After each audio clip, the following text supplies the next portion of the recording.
Bagaimana mungkin Anda mengatakan Islam itu adalah sebuah agama yang damai? Karena pada faktanya, ya, Nabi Muhammad sendiri adalah panglima perang, berperang berulang kali, bahkan ada sebuah catatan yang mengatakan dia memimpin pasukan Islam sampai mungkin 27-28 kali, ya, walaupun perang yang besar itu 7-8 kali. Dan kemudian dia juga membunuh, dia berperang dalam artian fisik, ya, bukan berperang ide, bukan berperang gagasan, tapi berperang secara betul-betul fisik perang, ya. Sehingga orang mengatakan, dan itu ada ayat-ayatnya, kata-katanya, ya, nanti tolong Anda jelaskan, ada ayat-ayatnya, artinya itu diakui oleh Al-Quran sendiri, atau bahkan ada perintah dari Tuhan sendiri bagi orang Islam untuk berperang. Nah, ini kemudian seringkali kemudian dibandingkan dengan agama lain, misalnya saja dengan Kristen, kan. Kristen itu, ya, apakah Tuhan Yesus kalau dalam pandangan orang Kristen, atau bagi kami orang Islam itu kan menganggap, ya, dia Nabi, tapi Nabi yang betul-betul datang dari bawah, bukan perang dia. Dia itu adalah seorang, mungkin zaman sekarang lebih ke LSM gitu, ya, bergerak di tengah masyarakat, membangun kesadaran masyarakat, bahkan dia punya prinsip, kalau kamu dipukul pipi kiri, kasih pipi kanan, atau balik, ya, kalau kamu dipukul pipi kanan, kasih pipi kiri. Ini kan jadi kayak beda banget sama Islam. Nah, Assalamualaikum warahmatullahi wabarakatuh. Entah kemana arah podcast ini, ya. Ngakunya sih orang Islam, dua orang ini, tetapi dia membuat podcast seolah-olah merendahkan agama Islam lalu meninggikan agama lainnya, agama Kristen. Tema yang diangkat adalah peperangan dalam Islam. Seolah-olah Islam ini nggak ada kedamaian di dalamnya, penuh dengan peperangan, penuh dengan bunuh-membunuh, lalu dibandingkan dengan agama Kristen yang katanya agama kasih, kalau ditampar pipi kanan berikan pipi kiri.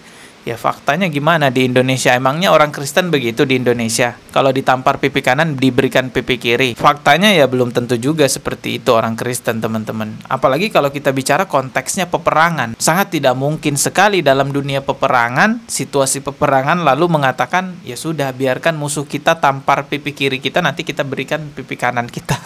Nggak mungkin lah. Jadi Ade Armando ini melakukan perbandingan yang tidak apple to apple. Memang mungkin punya tujuan tertentu untuk menyudutkan agama Islam, ya saya nggak tahu kalau memang itu tujuannya, tapi kelihatan banget kan perbandingannya beda jauh gitu, ya, bahkan bisa kita katakan nggak nyambung. Kalau memang mau membandingkan peperangan di Islam, bandingkan juga peperangan yang ada di agama lain, situasinya sama-sama perang. Lihat etika berperang dalam Islam itu seperti apa, lihat etika berperang dalam agama lain itu seperti apa. Kalau konteksnya bukan dalam peperangan, Rasulullah itu sampai dilempari batu loh, berdarah-darah itu di Taif. Namun walaupun dilempari batu sampai berdarah-darah seperti itu, Rasulullah nggak membalas, karena memang bukan situasi perang. Malah Rasulullah itu mendoakan kebaikan kepada mereka yang melempari batu. Sampai malaikat itu jengkel, ya, mau menurunkan menghimpitkan 2 gunung kepada orang-orang kafir itu. Rasulullah menolak karena memang itu bukan situasi perang, itu dakwah. Mereka belum tahu tentang kebaikan agama Islam. Rasulullah memilih mendoakan mereka kelak nanti anak cucu mereka memeluk agama Islam. Dan sangat munafik sekali mengatakan bahwa Islam dan Rasulullah ini bukan kedamaian, ini adalah kekerasan, peperangan. Dari dulu perang terus, puluhan kali perang. Astaghfirullahalazim, jangan munafik lah. Negara kita juga merdeka karena perang, kan? Kenapa Indonesia perang? Ya karena kita dijajah, kita diserang. Begitu pula yang terjadi pada masa Rasulullah.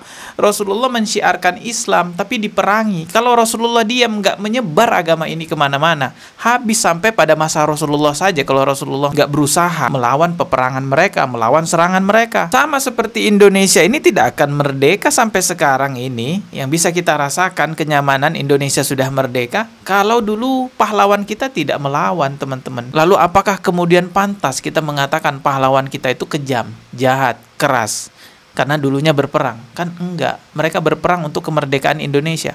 Sama, Rasulullah itu juga berperang untuk melawan kezoliman. Tapi memang ya kita lihat podcastnya ini, Ade Armando memang berusaha ingin mencitrakan agama Islam ini adalah agama perang, agama Islam ini adalah agama kekerasan. Nih coba kita lihat lagi, ya. Kita loncat-loncat aja menitnya karena kita langsung ke bagian intinya. Islam itu, tadi kan di awal kita bicara tentang, kayaknya nggak mungkin lah kita bilang Islam itu sebuah agama damai, ya.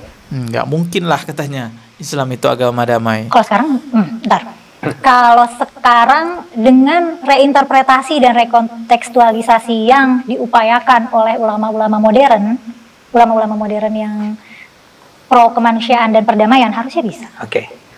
Anda harus dengar apa yang Anda katakan nih. Setelah melalui reinterpretasi dan rekontekstualisasi, ada kata re. Ya. Jadi dengan kata re, aslinya agama ini bukan agama damai. Tapi setelah melewati reinterpretasi dan rekontekstualisasi, reinterpretasi itu penonton adalah interpretasinya dikaji ulang, dilihat ulang, ditinjau ulang. Rekontekstualisasi tadi, yang lama itu dibawa ke yang baru di era yang sekarang dan dibaca dengan bingkai kacamata yang sekarang. Bisa dibilang begitu kan? But at first, awalnya, ini nggak bisa dibilang sebagai agama yang damai, because dia berperang di mana-mana. Berapa kali? 27 dalam waktu 20 tahun. Karena bisa jadi Astagfirullahaladzim. Sebenarnya Kumailanya ini kan sudah berusaha menjawab apa yang dikatakan oleh Ade Armando, tapi si Ade Armandonya sendiri yang membangun narasi. Oh, berarti memang dari awalnya agama Islam ini adalah agama perang. But at first, awalnya, ini nggak bisa dibilang sebagai agama yang damai, because dia berperang di mana-mana. Wah, ini narasi yang ngeri sekali. Ini benar-benar menyudutkan Rasulullah. Jadi Ade Armando tadi bilang, Islam ini awalnya adalah agama peperangan. Tetapi karena telah melalui reinterpretasi, rekontekstualisasi, sudah melewati perubahan-perubahan oleh ulama-ulama di zaman sekarang, akhirnya Islam ini menjadi agama yang damai. Tapi sebelumnya, awalnya itu adalah agama yang kekerasan. Lalu dia tambahin lagi tuh narasinya, kalau begitu nggak bisa dibilang agama yang damai dong. But at first, awalnya, ini nggak bisa dibilang sebagai agama yang damai, because dia berperang di mana-mana. Sama aja menuduh Rasulullah yang mengajarkan kekerasan itu dan direvisi oleh ulama-ulama di masa sekarang. Nauzubillah, ini apa tujuannya Ade Armando membuat podcast seperti ini sebenarnya? Oke, coba kita lihat lagi nih ya videonya. Ini yang terakhir lah ya, karena saya agak muak sebenarnya mau reaksi video ini, tapi ya saya paksa-paksain aja lah. Ya untuk edukasi, untuk membantah. Kalau nggak ada tujuan edukasi, membantah, saya nggak akan nonton nih video ini. Kita lihat dulu ya videonya. ada beberapa ayat sih yang memang perintahnya tuh perangilah gitu. Jadi itu beneran ada perintahnya gitu. Ada perintahnya. Jadi memang Quran sendiri menyatakan perangilah dan bunuhlah, ya. Dan yang diperangi dan dibunuh itu adalah orang kafir. Orang kafir. Yang di sana definisi kafir itu adalah orang yang tidak berserah diri pada Islam, orang yang tidak menyerah pada Islam. Ya memang ada ayat-ayat di dalam Al-Quran itu menyuruh untuk memerangi orang kafir, tapi itu konteksnya dalam situasi perang. Di sini sebenarnya sudah diperlihatkan juga ayatnya oleh Kumaila. Coba kita lihat nih ya. Ayat itu seperti apa? Misalnya ada apa ya? Waqtuluhum haitsu saqiftumuhum wa akhrijuhum min akhrajukum wal fitnatu asyaddu minal qatl. Jadi kayak bunuhlah. Kebetulan kata bunuh dan kata perangilah, bunuhlah dan perangilah itu katanya sama ya. Akar katanya sama. Jadi kayak perangilah orang-orang orang kafir gitu dimanapun kalian temukan, terus usir dari tempat di mana mereka mengusir kamu ya gitu. Ini Al-Quran surah Al-Baqarah ayat 191. Yang perlu ditekankan secara mendalam, pahami baik-baik bahwa ayat ini itu adalah ayat dalam situasi perang, bukan dalam situasi damai. Makanya di sini juga Allah tegaskan, jika mereka memerangi kamu, maka perangilah mereka. Jika mereka memerangi kamu, ya kalau mereka tidak memerangi kita ya nggak usah. Jadi nggak serta-merta orang kafir di pinggir jalan ketemu langsung dihabisi, nggak begitu konsepnya. Situasi perang, kalau dia perangi kita ya kita juga perangi dia. Dan di agama Kristen pun juga ada ayat-ayat perang. Saya rasa di semua agama deh pasti ada tata cara berperangnya, ada aturan berperangnya gitu ya. Di agama Kristen itu ada Matius 10 ayat 34. Coba baca tuh. Jangan kamu menyangka bahwa aku datang untuk membawa damai di atas bumi. Aku datang bukan untuk membawa damai, melainkan pedang. Selanjutnya lagi ini ada di Lukas 19 ayat 27. Akan tetapi semua seteruku ini yang tidak suka aku menjadi rajanya, bawa mereka kemari dan bunuhlah mereka di depan mataku. Wah, bukankah ini lebih ngeri kan?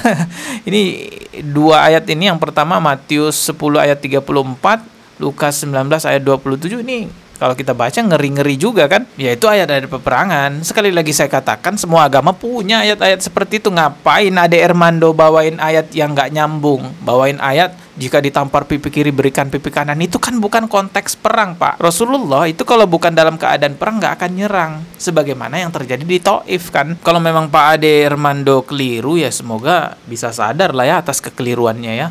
Semoga tidak ada niat memang sengaja untuk menjelek-jelekan agama Islam, menjelek-jelekan Rasulullah. Oke, kita ketemu lagi di video berikutnya. Subscribe dan juga loncengnya ditekan sebagai notifikasi. Wassalamualaikum warahmatullahi wabarakatuh.